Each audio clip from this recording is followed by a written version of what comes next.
right? Where it's just been sitting on. It's like a door stopper. It's like a door stopper mixed with It's like that. with a closet railing. Yeah, it's like that. Yeah. And it's beautiful. No one's talking about it, which kind of shows how little people care about science anymore, you know? Well, that just shows that just separates the IQ difference. Yeah, also, it looks very simple. I want to understand what he's doing. I will say, if you look at it, it looks very simple, because it is, and it's supposed to be, and that's a good thing, right? The simpler the engineering, the better it actually is, because if the engineering is overcomplicated, then it's inefficient, and it's a problem. You don't want that. You want the thing to work properly. Well, how can it be overcomplicated if Tesla already semi-did it? If you can apply autonomous driving, you can apply autonomous flying. I suppose, but those are very different systems. They're very different systems, but in theory, they work similar. I wouldn't say so. I'm not sure. No, that's a very different thing. Then how is it achieved in such a short amount of time? Well, because you already have that to a certain extent, right? Because you have the booster return already happened, so you have the Falcon rockets, right? So you have that. You can kind of build on that as a foundation, I suppose. So you kind of already know what you're doing. It's positioning the rocket right, maneuvering it properly, and eventually catching it. Yeah, because it has to stay straight. It has to come down with the proper speed, so it doesn't fly apart. Then you need to get it to slow down, make sure that enough of the propeller remains. Then position it correctly so that it can actually just sit there, because you're just balancing this tiny little this thing. It's not really tiny. You're balancing this thing. It's insane. It's tiny in comparison to and it's a different problem in that where you have the boosters that come down, they have these feet, right? But when it comes to the legs, they have these legs, they have 4 legs, and this thing is different because it doesn't have any legs at all. It just has the big ass engines that are flowing through them, and just sits on this door stopper looking things. It's crazy. I don't know what the thing is actually called. Maybe somebody can tell me what the terminology of it is, so I can actually use the proper terminology. 100%.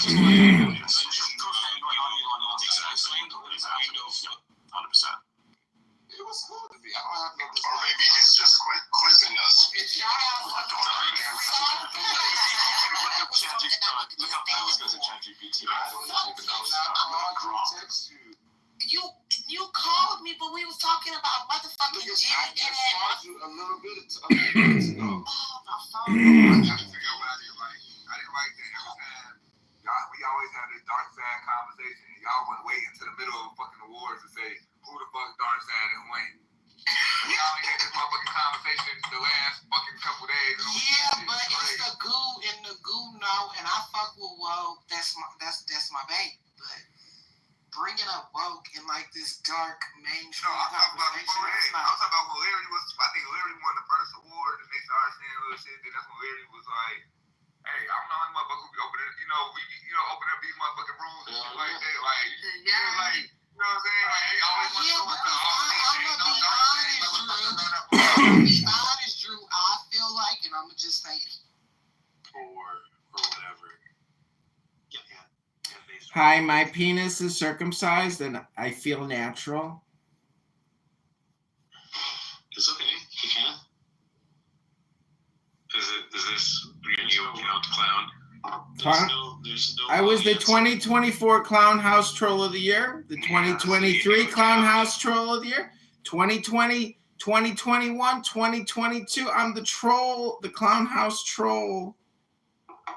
It's all good. Well, no. Thank you for pointing out your new account. No, thank you. I just wanted to say my penis feels liberated today because the circumcision left it beautiful, perfectly circumferenced. Is this Scott? Scott, alcoholic Scott, the Catholic, the intellectual? He goes by a few names. The podcaster? He's just, he's just a very sad, lonely person. Stop projecting, Romero.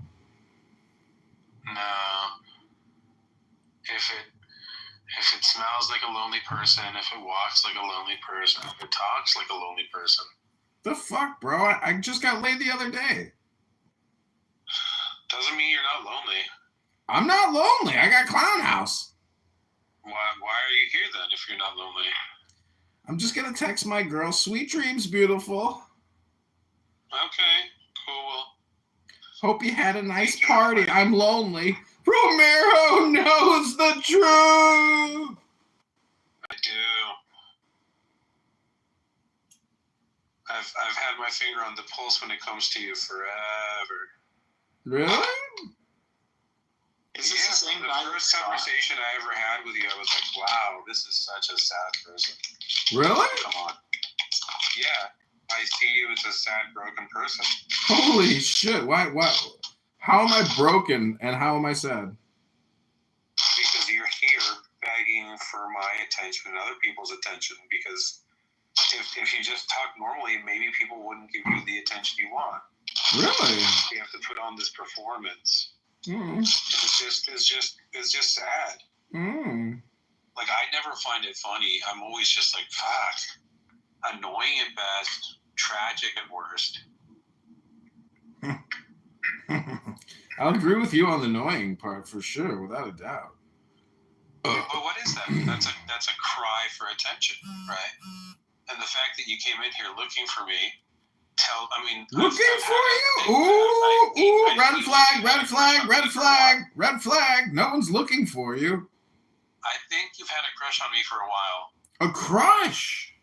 Yeah. This is becoming gay. I don't know if it's your sexual orientation, but I think My sexual orientation is self-centered, narcissistic, debased. Uh-huh. Oh, wait, my friend in Beverly Hills is calling me about the new franchise I'm opening in your neighborhood. Cool. What is it? Little Caesars. Yeah, sounds about right. Do you like pizza? Good pizza, the way I like good people. What kind of pizza do you like? That's private information, bro. What about the people? Good people. People that are reasonable. People that I'm not reasonable? aren't starving. I don't think so. Why not? I think that you're 100% purely performative. Really? I think that you get joy out of disrupting and getting people to talk to you out of anger. Join up. Yeah, I mean that's why I block you most of the times. Mostly? You're just like you're tiresome. Really? Yeah, you're mildly exhausting. Mildly? Interesting. Yeah. What is You're mildly like exactly? You're like the Taco Bell of comedians. The Taco Bell of comedy? The Taco Bell of comedians, not comedy. What? Oh, you're saying that. Well, what if maybe you could upgrade me to Chipotle? I wouldn't upgrade you to anything. It's not my job to make you better. But people really like Taco Bell. If that's the audience you want, God bless, dude. Oh, you're saying the Taco Bell is an audience anyway, now. I'm not going to keep you. I'm sure you have. Great, I'm sure you're going to go back to your enlightening conversation. What is it that you...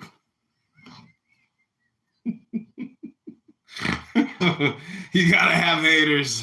You got to have them. Very, very violently. You can't be alive. And that was about 60 years ago. It's Einstein said, I don't know.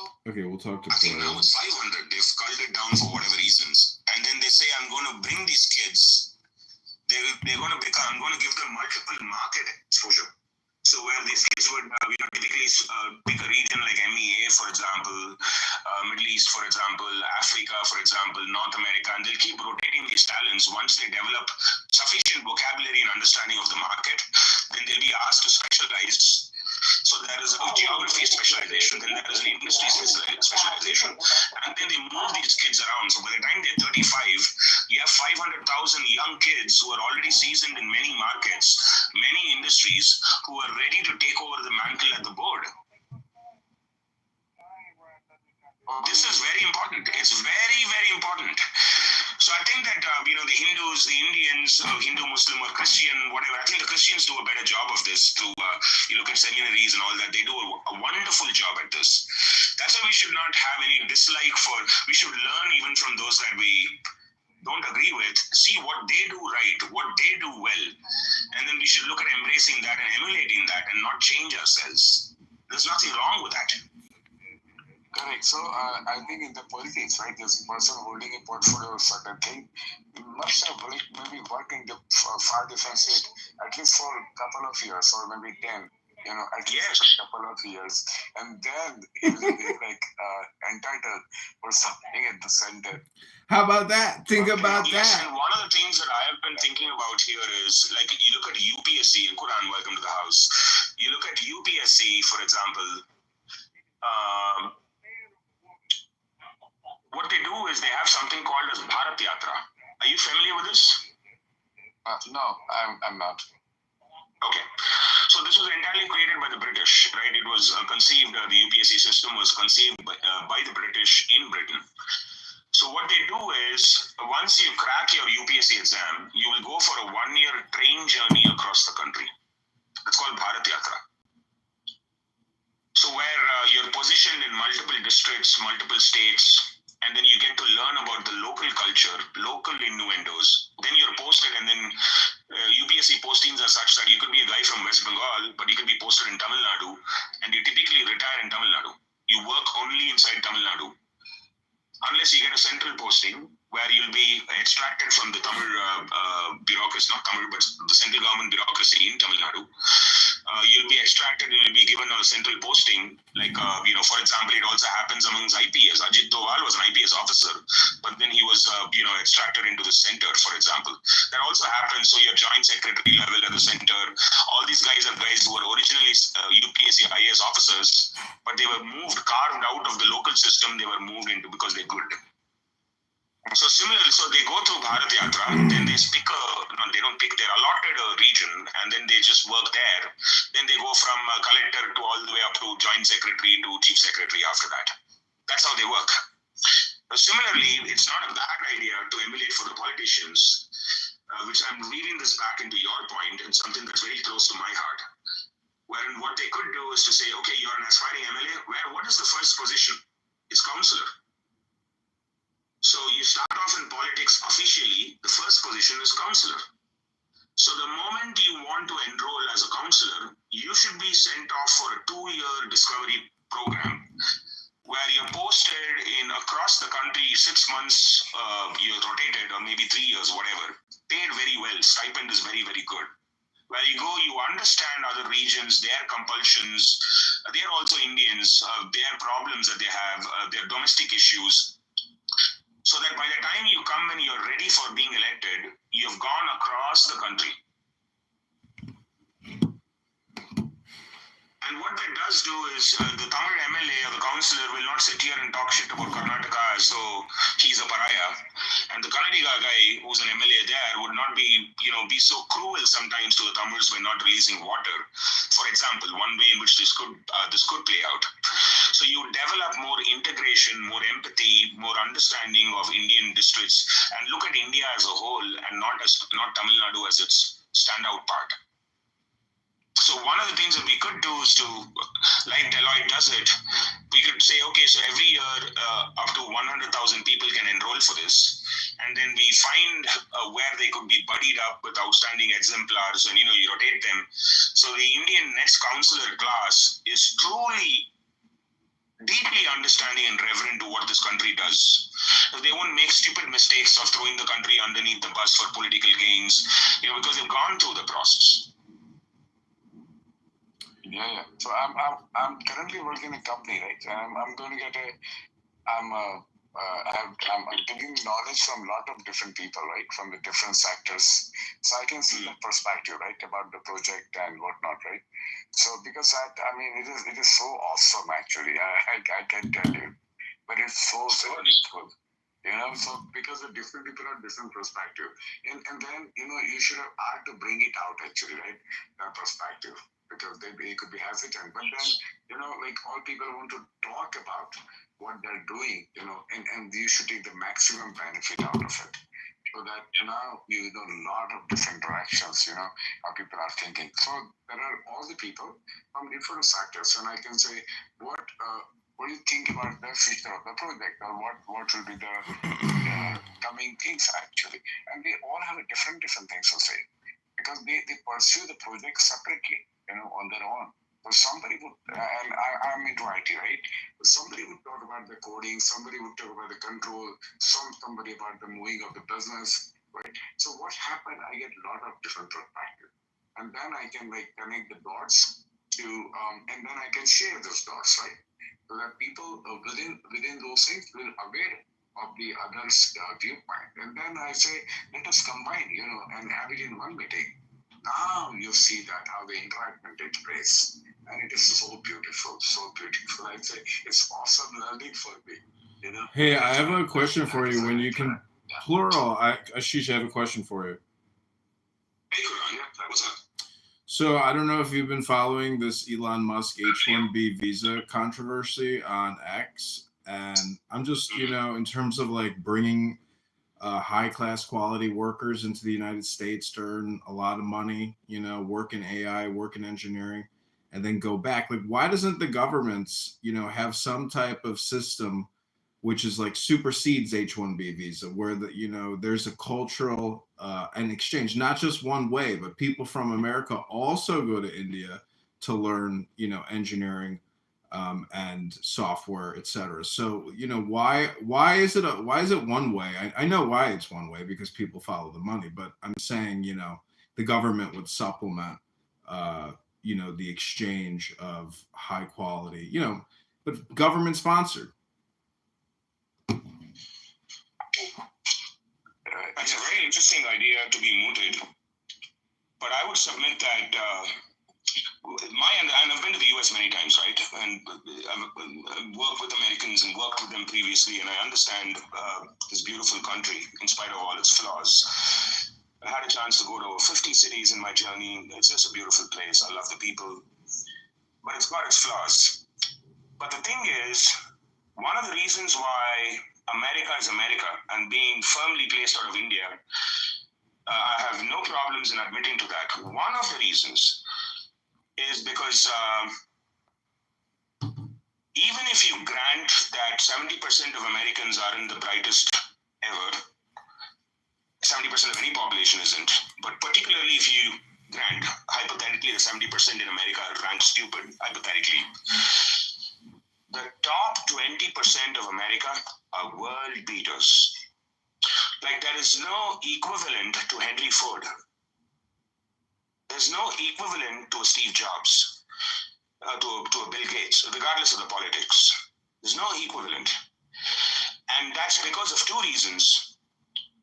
One is that the American system has the capacity to identify you, bag and tag you, and label you, and extract you, and give you opportunities that you would simply not enjoy anywhere else in the world and have access to.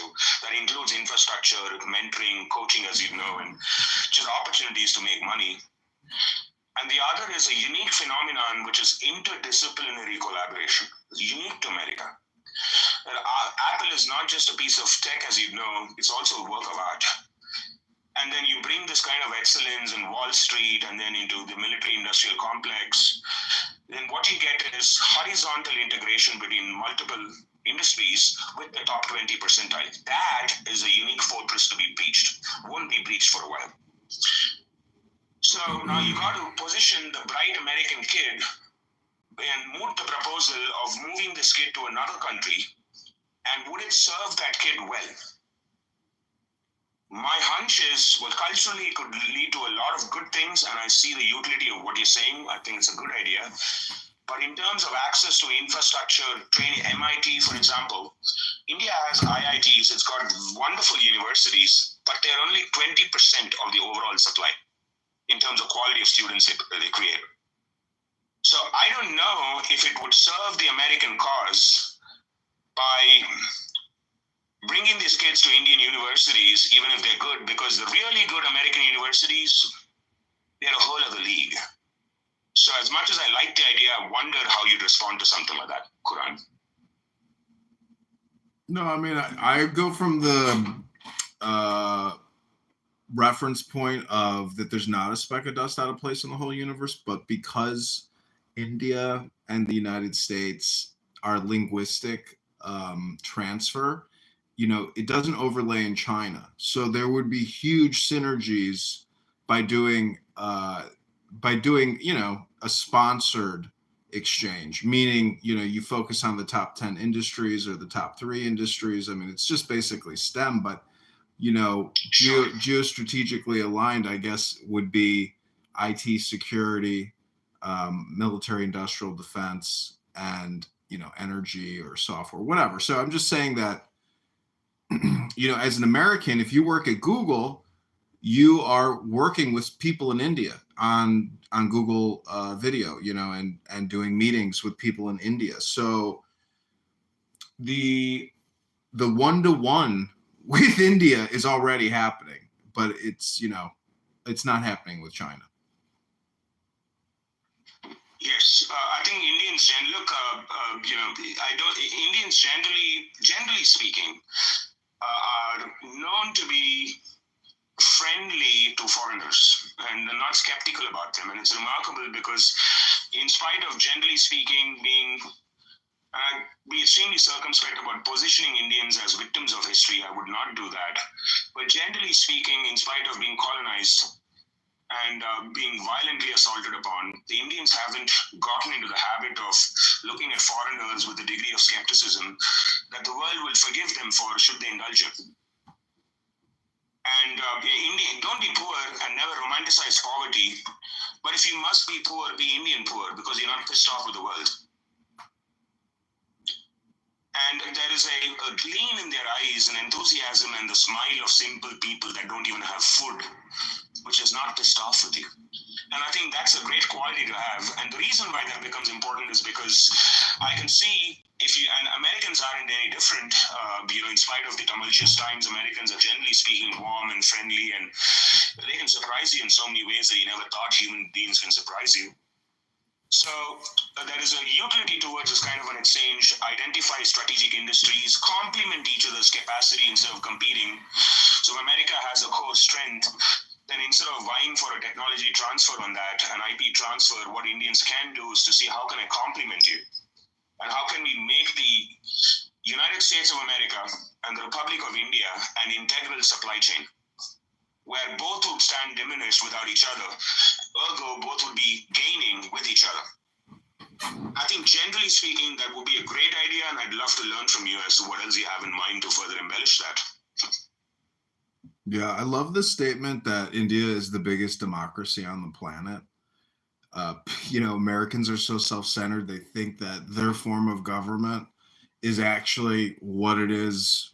It's not what it is. It's not a constitutional republic. So what I'm saying is, in terms of national political philosophy and directives, I can see how with rampant poverty, communism and wealth redistribution would probably be one of the leading Indian political parties. And I don't know what the actual stats are on the political philosophical parties. Is it mostly like Democrat / conservative / communist / libertarian, kind of those 4 systems? Do you know what the political philosophical statistical breakdown is in India? Yes. Yeah. So all the political parties are quintessentially left-leaning, in the sense that you look at the Constitution of India, it's one of the most liberal orders created by humanity from inception. Because there's no point in time where the Indians debated if women need to have voting rights to be franchised, the downtrodden need to be franchised. Those debates, you read the archives of the constitutional debates in India, chaired by Baba Saheb Ambedkar and then a bunch of 7 other people that were co-chairing it along with him. You just look at the archives, no point in time was it even remotely a question. And then India indulged in Fabian socialism for a great period of time until 1991. So that kind of created a almost a set of untenable expectations from the government. So much so that any modern Indian political party, in order to have a serious future, will have to indulge in this act of, more handouts and laptops and electricity and whatnot. So so to that extent, they're left. However, what is touted to be the right wing in India is also left wing. It's incorrectly positioned by the global media and the Indian elites as being right wing. They're also left wing because Modi's India has done one of the maximum direct transfer programs in human history. Has given food for the maximum number of people in the country for a continual period post the pandemic. They've still persisted. But at the same time, you'll find Modi embracing what you would refer to as, conservative politics, in the sense that in the economic cadre, that is, because he's trimmed the tail of the government. Overindulgence of the government thanks to socialism was the norm. And he's managed to back the government off in certain cases. Over-regulation, too much of bureaucratic discretionary powers. He seems to have done well in pushing the government back. At the same time, he's not compromised on governance. So one of his bylines would be less government and more governance. That's one of his famous bylines. Actually, it's less government and more governance. So, it's like a wide array of political parties in spectruming, if you will, but all of them, in order to get to power, will have to indulge in what is touted to be lefty economics. But at the same time, they know that running the country, leftist economics don't serve the purpose really well, so they have to open up the market. So it's an extremely complicated political system. And it would take a lot of following to understand who's who and what's what. I hope that addresses, or at least in part, the question. Yeah, I mean, I'm sure you have like political celebrities too that transcend all political ideology, like the Gandhis. I mean, are they like political royalty because of the name? Yes. Indira Gandhi wasn't the daughter of Mahatma Gandhi. So she was not a Gandhi, but Gandhi felt through Nehru that if you assume my last name, she was the daughter of Jawaharlal Nehru. So Indira Gandhi was actually Indira Nehru, then Indira Kranti after she got married. But then Mahatma Gandhi said that you can use my last name because politically it will benefit you. And so Indira became a Gandhi. And subsequently, her children, Sanjay Gandhi, as you might know, Rajiv Gandhi, all of them became a Gandhi. Now it's Priyanka Gandhi, and now it's Sonia Gandhi, and then it is Rahul Gandhi. They're actually not Gandhis. So this is exactly the point that we were referring to. One of the weaknesses in India culturally, and we have many strengths like any other country, but one of the cultural weaknesses is elevating people to a godman-like position, so much so that you can't even they become very awkward. They don't know what to do with that kind of attention and adulation. And then you're stuck with this guy because you elevated him, and now you can't bring him down. And so everybody's kissing ass, and to put it crudely, and the country can't do much about it. It's the same mistake that we made with Gandhi, same mistake that we make with Nehru, same mistake you make with Modi, and you will continue to make that mistake, and that's not an encouraging sign for the rest of us. Do you think that India and the United States overlay very closely? I get the feeling that they're very, very similar.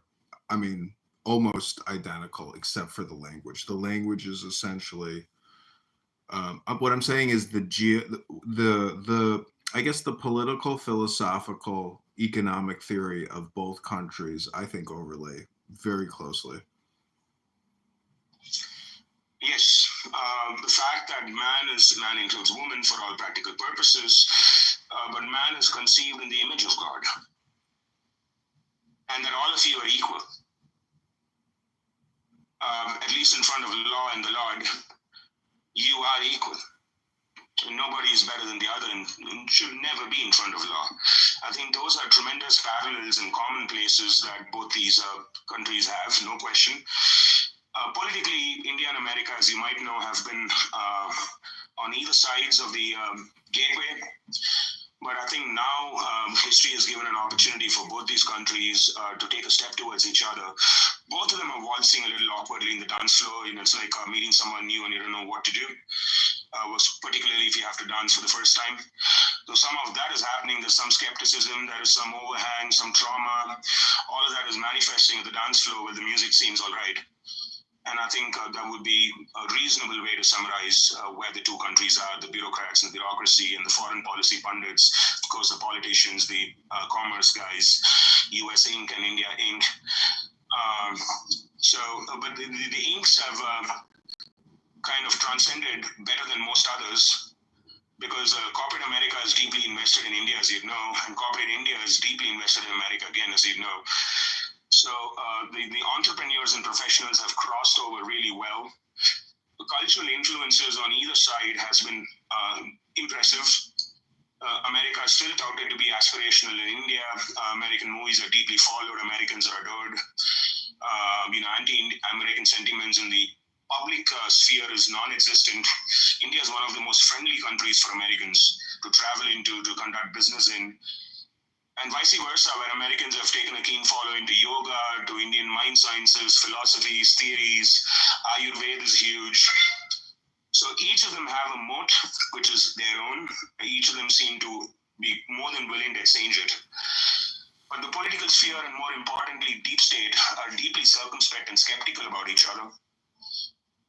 Wherein you find, from an Indian perspective, there is anxiety about trusting the American establishment for reasons that Americans would celebrate discussing, generally speaking, and such is the beauty of this country.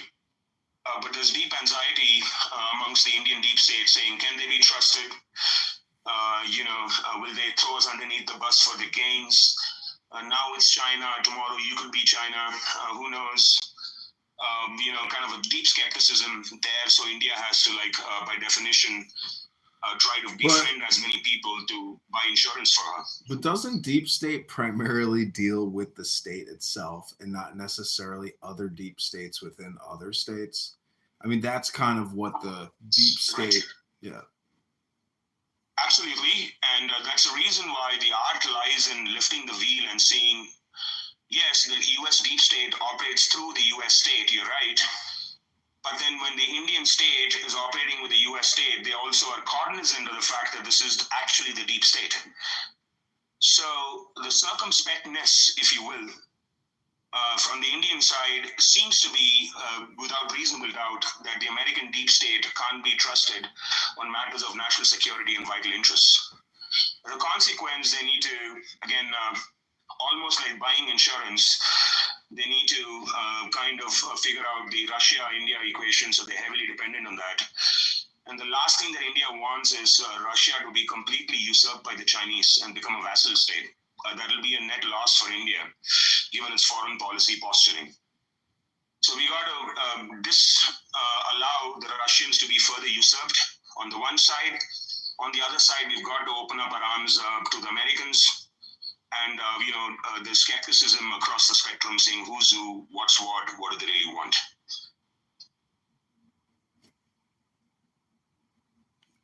Yeah, you guys have really great analysis.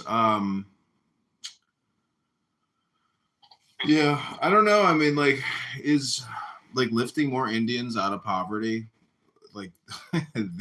in America, it's my belief, that we're misdirecting all of our money. It should all be going internally. If we're going to waste it, we might as well waste it on ourselves, but we don't do that. So, all the State Department money, the hundreds of billions, the trillions just flowing overseas in arms shipments, in loans. When they say they announced a $50 billion aid package to Ukraine, they take $50 billion out of the U.S. arsenal. So they send over 600 tanks, 600 APCs, 5,000 Stinger missiles. That's how they don't, it's not dollars they're sending them. They're sending them, the equivalency in weapons. And a lot of those weapons, when they get there, will be sold.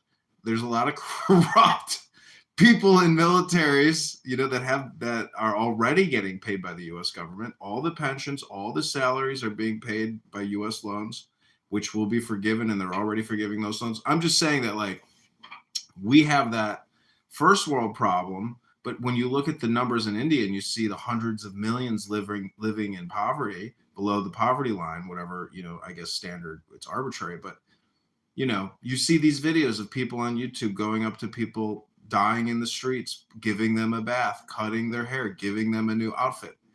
It's YouTubers. It's YouTubers that are using Google money to help clean up the destitute, and there's a lot of destitute in this country too. Don't get me wrong. They're everywhere. They're on the trains. They're everywhere. There's just, and I live in Chicago. Thousands of people are sleeping in the streets tonight, and they're going to still be there when the snow comes, and they're going to die on a bus stop. The problem is there's no housing.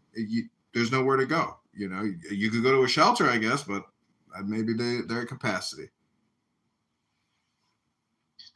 Yes, and that's for a relatively land-abundant country like the U.S., where there's enough real estate, one would imagine, albeit innocently, for people to build a shelter for themselves, or the government to help them in that project. India is relatively a land-scarce place compared to the U.S. U.S. is a blessed place, so many ways, so blessed, so beautiful. India is blessed in her own right, but real estate is not we're not well endowed in that department, unfortunately. So, on relative terms, it's a large country, land mass is large, but in relative terms, it's not. So, the thing is, Indians have stopped taking aid from the West for the last 20 years. The government of India, that is. We don't take a single dollar from the West.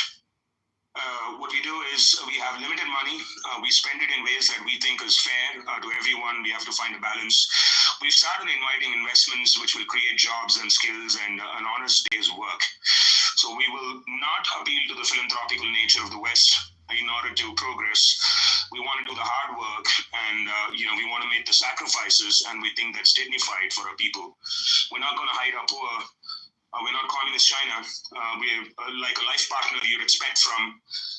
You would expect honesty, and we're poor. Some of us are poor. Some of us are quite wealthy. And we're not going to tell lies to the world, hide our poor, and pretend as though we are rich. We're not going to do that. So since it's an open society, people are free to go anywhere, document anything, and then create a report and weigh in politically, religiously, philosophically, as the case may be, or just be a person who travels. And that creates a tapestry of content, including what I refer to as guilt tourism, where upwardly mobile white people mostly tend to take the cameras, go into the slums of India. There are extremely wealthy neighborhoods in urban India, even extremely wealthy, the kind of wealth that would... there are other guys who focus on that too, by the way, don't get me wrong.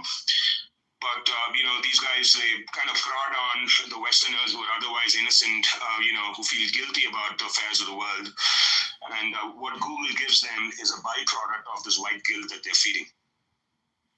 And so, it's a cruel world in some ways. But I think, you could either sit down and cry and lambast over how cruel the world is, or you could make it a better place. And I'm quite encouraged to share that India did the right thing by choosing the latter, saying that we don't want your aid. What we want is a fair opportunity into the free marketplace, into the world's largest economy, which we think is a fair country. And I think there should be a place for a country like that. Well, Sorry, before you go, Quran, Vincent, I'm trying to bring you up and extract you. I don't know why. You want to step out and then come back in for a moment? That helps sometimes. Sorry, Vince. Go ahead, Quran. I'll tell you the craziest videos I've ever seen from India, and I know there's a lot of amazing videos on the internet, but this one, to me, I guess at the Ganges, where they're burning bodies, turning them to ashes. When it's not often. I mean, I've never seen videos of cremation in the public. Like that to me was like, it's like something out of a dream, or some weird. It's just so bizarre and hard to fathom. That. I mean, that's life. That's nature. I'm just saying we live in such a hygienic bubble. If you're fortunate that you don't, often come across cremation videos, but there's so many amazing videos.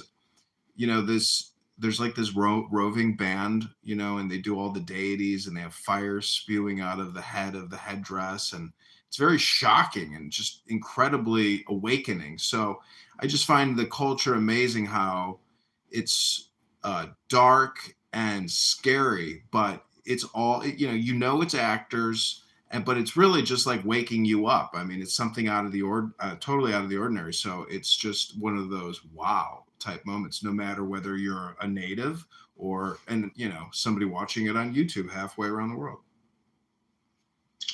Yeah, I can see why it evokes such a response. I totally can see that.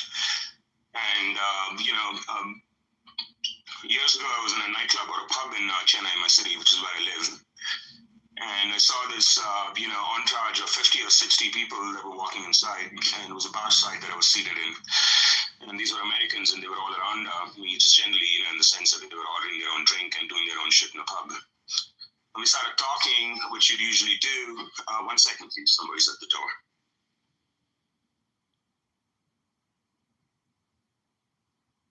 Vincent, can you hear me? Vincent, can you hear me? I don't know. Do you want to say anything, Vincent? Yeah, I mean, I was trying to mention about what you were talking about, that America was spending too much money abroad. I was just trying to pitch into that, but you guys have shifted the topic somewhere else. Yeah, So you can talk. Yeah, you can talk. Yeah, if you want to say your opinion on that, I mean, if you look at, I'm just looking at the context of all the civilization that was in the past. Right? If you look at the last 3,000 years or even 5,000 years from Egyptian history all the way to modern days, right? If you look at the society, they are based on dictatorship, and it's based on a small number of people who've got the power. Very small number of people control the country, and you don't have any so-called social-economic ladder to climb up. So basically, if you're the royalty, right, if you're the landowner, right, you own all the money, right, you can basically control everything around you. Right? That has been around like that for thousands of years. So if you're poor, right, there's a 80% chance that you will be poor for the rest of your life, and so will be your kids, right?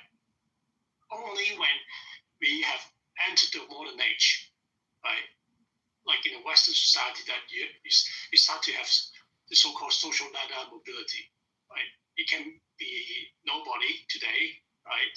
But you've done something tomorrow that is great, then you move up, become a billionaire, and vice versa. You can be a billionaire if you spend all the money on the wrong thing, you can come back down too, right? So if you look at historically, you have the government that control almost everything. Yeah. So it's only when we are approaching, these so-called modern days, when we thought public enterprise, human rights protected, company rights are protected, and you start to have the shift away from the government, the military, to the local public economy, right? So these so-called social machines have changed a lot in the last 100 years, right? And America also exhibit this nature that the government, the military complex, any companies, any organization, any departments want to get larger and larger and larger, right? It's human nature. You want to grow. You want to get more budgets. So the question is, we have this public sector that is really big, right? And the governments are trying to compete with that. So the question is, how do you get a balance between the governments and the public sector, right? The public sector tend to be profit-driven. They're more about efficiency and making gain and making more money for themselves, right? Government, they have a purpose. They also want to get large, right? But the question is, how do you control it? That's why when you look at this Doge thing, right, Elon Musk is saying they get to a point where the national debt has reached 36 trillion, and you get a lot larger in the future. If you don't control the national debt interest payments, there's more than $1 trillion now, right? So in the past, empires collapse because the government tend to spend too much. They spend too much time on war, fighting, right? And then they become really weak, right? And they collapse, right? If you look at every empire, they tend to have the same tendency. So the question is, the test for America is that, can they control the spending of government before it gets out of hand, right? That's the nature of every single nation for every single empire, right? Once you've got absolute power, you've got too much money to waste on the wrong thing, right? And then there start to be a decline of any empire, right? And this is the turning point for America? Can they reverse this trend? I don't think so. I mean, if you go to usdebtcollector.org, if the whole U.S. was to declare bankruptcy and liquidate, every American would still owe $10,000 to the future government, and that would even be their liquidation as well. It's 100,000. 100,000. It's 100,000. Well, yeah. If you go to I'm saying if you look at the assets of the United States and you subtract, anyways, it's the point is, how can the U.S. government, if you look at the unfunded liabilities for the pension payments, it's over 200 trillion. The government can only take it. You know what I'm saying is it is linear. It is not going to change based off of liabilities. I mean, if you look at, so the unfunded liabilities, hey Vincent, good to see you. Just to quickly get a word in, the unfunded liabilities are long-term. What you got to do is, to be fair, look at anticipated revenue for the U.S. government for an equal sum of time. So $55 trillion of unfunded liabilities, including healthcare and pensions and whatnot, which I'm guessing is part of what you're referring to. And that's usually over 35, 40 years. So let's say hypothetically, 2060, the US government ought to have coughed up in total, aggregatedly, if you will, $50 trillion. Then we go to the revenue side of the balance sheet in the P&L, and then look at how much is she making, and then shore up the deficit without issuing more bonds and taking on board more debt.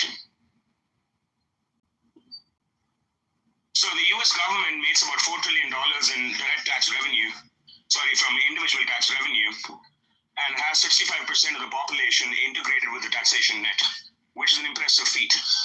The problem is that the wage rates aren't going up. Because if your wage rate goes up by 10%, your taxation, if you hold the threshold, will automatically go up by 10%. So then it's a question of skilled workforce.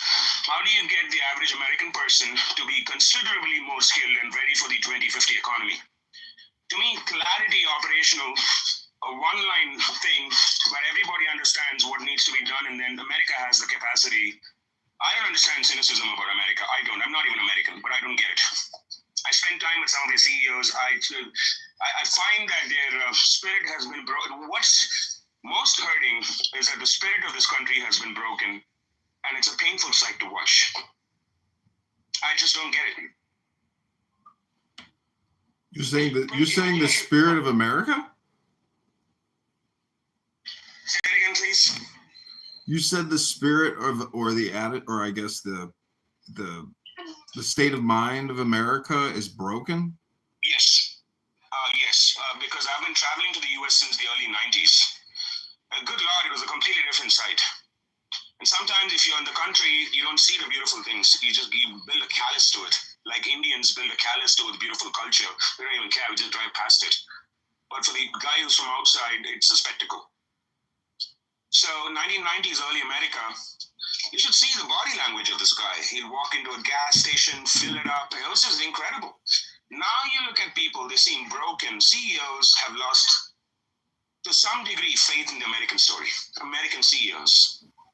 And these include banks, mid-sized banks over $100 billion. I meet with some of these CEOs.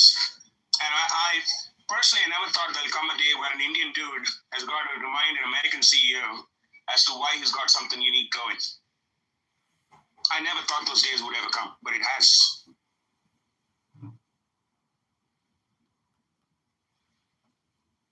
So when you think about the modern finance, when you're in debt, that means you're actually trying to move it across the horizon, that you will pay it back through the future provision of your services to someone else, right? So that's all it is doing, right? So any country is just a structure of how you serve each other with a time frame. Yeah, that means if I'm in debt, I'm going to work, provide my personal service to someone else. Yeah, for something that I'm trying to buy in exchange right now. Yeah. So if this structure breaks down, right? It's not a problem because it's basically reshuffling the cards. Yeah. The question is, how do you create such a structure that you're motivating everyone else to be more efficient, right, in the future? Right? That is not a problem. Right? But how do you produce more goods? The point is, where does the growth come from? The Apples, the Googles, the Microsofts, the Amazons, those companies are already built out and their market cap is at, in my opinion, max. So the thing is, the stock. Let me break down, right? The utopia, right? The American dream, right? Due to the advent of AI, right? Imagine the world that you've got robots that would be roaming across the factory, right? Self-driving car, you have a house robot that will clean the toilet, cook for you, all right? This is a utopia, right? The fact is, when we get to that point, you don't really, the whole social structure start to have to evolve, right? Imagine that, like 100 years ago, when you were farmers, you have this horse and cows, you know, you've spent most of the time on a piece of land, just basically trying to make dinner, right? That was the life 100 years ago. And now we spend more time watching TV, playing video games, traveling across the world, because the world had to become a lot more efficient because of that, right? So the question is, you want to get out of that cycle, right? It's not about working harder, right? It's not about working smarter. It's about having so-called return of black slave into employee, from employee to robotic society. That means you don't have black slave anymore, and you don't have a lot of employees working like 10 hours per day for a crappy company. Right? It's about creating a lot of robots, basically doing everything for you, right? That will be the way to solve all the problem. It's not about working harder. I don't think so. The problem is the government. Full automation is obviously going to go to industrial first, but in terms of like personal optimization, roboticism isn't going to give us the utopia and solve the debt crisis. It's the government itself which is causing the debt crisis, which, you know, is... So the way I would... sorry, Quran, go ahead, please. No, I mean, it is like a unity between the taxpayers, the voters, and the government itself, where there are voices in the U.S. government that are clearly defined and well listened to by the large segment of the population that is fully aware of the financial crisis and the ludicrous things that this country is spending money on. So I don't know, you know, in India, if they are as collectively, consciously, you know, connected through the internet, maybe in the same way that United States of Americans are now because of Elon Musk and X. Like, X is the biggest breakthrough change in terms of the collective consciousness in the US, and that's why Trump won, in my opinion, is because X essentially broke through the blood-brain barrier, and now everyone is neurally networked in a collective conscious way that was being essentially censored and controlled by CIA, FBI, left-wing, liberal, big government, special interest, you know, connected deep state. So, you know, I don't know how India is different in terms of America in terms of like X, but like, has there been a political or collective conscious shift in India as a result of X or some similar type of platform? 100%. It's braver than America. Just to give, you know, some kind of weightage to scale, India added 700 million mobile connections within the last 6 years, and has rolled out 5G services 4 years ago. So there are very few pockets. I'm a wildlife person. I love it. And I keep going to jungles. Deep down inside the heart of a jungle where a Bengal tiger would feel somewhat vulnerable and reluctant, you get 5G at less than $1 a month. And what that's done is it's opened up services on the fintech side. If you would be even mildly interested, you can research what the jam trinity of India is and how that transformed the landscape of governance and technology and the brand new fintech revolution that's been spawned in the country the last 5 years. And Indian internet is its own animal. It's got the scale of China, but it's an open society.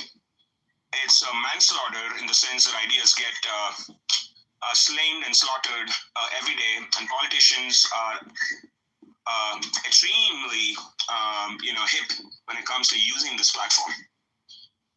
And it's just crazy. It's a hilarious. If you're looking for entertainment, plug on to India's Twitter, or now X. And it's probably the most vocal community. Even if you compare the American Twitterati or the Edge sites, whatever you call them, the Indian ones will put them to shame. It's entertainment guaranteed. It's a shit show of sorts. It's wonderful, and it's remarkably India. And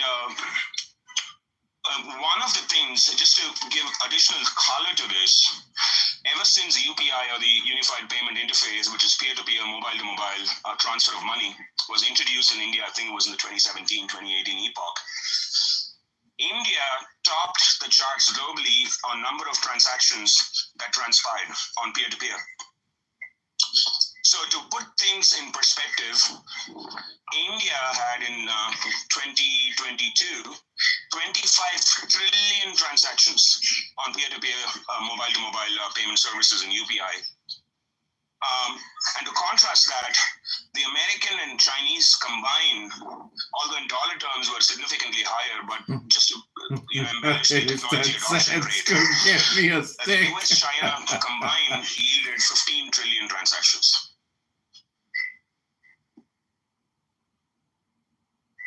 So the scale of India and the capacity of Indian society to adopt the cutting edge, while they're still figuring out their sanitation and streets and roads, which are getting remarkably improved, thanks to important policies that have happened in the Union in the last 10, 15 years, put together, and with a culture of itself, a worldview of itself, it's a kingdom of controversies in the sense that whatever you say about India, always remember the exact opposite would also be true.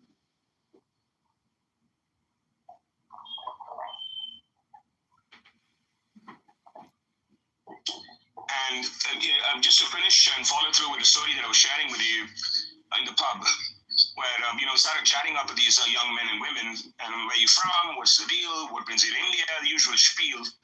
So, well, I'm from Harvard, and it's an entire Harvard contingent that spent about 4 months in India. And the Kumbh Mela, which is the world's largest congregation of human beings, 300 million people congregate in one area once in 12 years. It's an ocean of humanity, and they were there to map that and track that. And then they hear about for 2 months, and then going into another 2 months. So I was like, okay, what's your experience like? He's like, dude, it was so chaotic, and it was so wonderful, but it was chaotic. And I'm like, okay, was it chaotic? Yeah. So do you think that the people spending time in Kumbh Mela, were they feeling chaos or were they feeling bliss? And they were like, interesting. That's the best thing about Americans, right? Open-minded as fuck. And I was like, interesting, because I think they weren't feeling chaos. And I'm like, yeah, the chaos is in your mind. India is not chaotic. You're projecting the chaos. That includes me. When I say you, I mean people. Those guys are blissful. They're happy. They might be broke. They might be queer. They maybe not. Who knows? But they're experiencing bliss in the apparent chaos that you and I are noticing. So our models have become so fashioned by the marketplace. Our ways to operate have become so limited that anybody outside that doesn't fit inside that limited framework is automatically deemed to be living in a chaotic environment. That doesn't mean that India doesn't have chaos. Of course it does. But the thresholds of chaos, what's an ideal environment for an Indian is thriving in the gray. They thrive in the gray, moving parts. So many. What if this is true? This could be true if that is true. What if that isn't true? It's kind of a 50 Shades of Grey, lively. So it's something that they understand very well, and they excel at this. That's one of the reasons, in my conception, why they've done well in technology. It's a deep understanding of the abstractness of the world,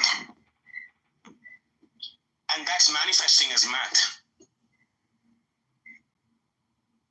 So they could, the straddling of abstract ideas at the same time with extremely specific mathematical calculations, and bringing them together gives them a cultural niche to play on, and that's the field of technology. Sorry, Vincent, go ahead, please. But at some point, right, you have to convert that abstract understanding of the world and how we can transform technology into profit for the everyday Joe, right? Otherwise, it's like most empires in the world. The king can be really rich, the royalties are very rich, the landlords can be very rich, but the majority of people are still extremely poor. It's like China, right? They can keep on saying that the second biggest economy in the world, right? But most of the wealth resides within the CCP members or the cronies